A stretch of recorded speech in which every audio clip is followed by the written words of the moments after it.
எல்லாருக்கும் வணக்கம் நம்மளே 40-50 வருஷத்துக்கு முன்னாடி பார்த்தீங்கன்னா ஒரு தெருவுக்குள்ளே பார்த்தீங்கன்னா 2-3 வீட்லேயாவது 2 பொண்டாட்டி கட்டினவன் இருப்பான். ஒரே வீட்டில் 2 பொண்டாட்டியோட குடியிருப்பான்.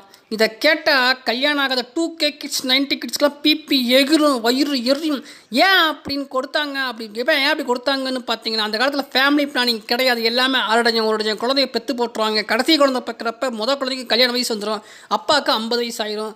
இனிமேல் நம்ம ஒவ்வொரு பிள்ளையும் கல்யாணம் பண்ணி காசு சம்பாதிச்சு கல்யாணம் பண்ணுறது ரொம்ப சிரமம் அப்படின்னு சொல்லிட்டு பக்கத்தில் இருக்கிற அத்தை பையன் மாம் பையன் ஒன்று கொடுத்து 2 கொடுத்து பட்டப்பண்ணி யாராவது ஒரு கையில் பிடிச்சி கொடுத்துரும்.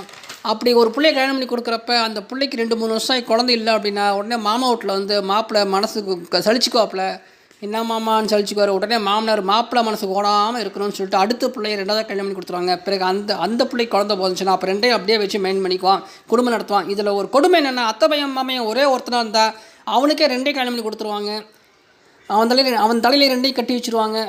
ஏன் இப்படி நடந்துச்சு அப்படி பார்த்தீங்கன்னா அப்போ நவீன மெடிக்கல் வசதியெல்லாம் கிடையாது, டெக்னாலஜி டெவலப்மெண்ட் கிடையாது, இந்தளவுக்கு சட்டத்திட்டங்கள் கிடையாது, படிப்பறிவு கிடையாது, பகுத்தறிவும் கிடையாது.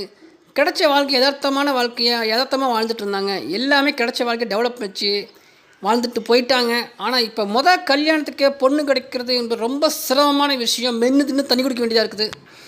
ஏன்னா இப்போ படிப்பறிவு பெருகிச்சு, பகுத்தறிவு பெருகிருச்சு, நவீன டெக்னாலஜி பெருகிருச்சு, மெடிக்கல் வசதி பெருகிருச்சு, சட்டத்திட்டங்கள் எல்லாத்துக்கும் எல்லாமே தெரியும். யாரையும் ஏமாற்ற முடியாது.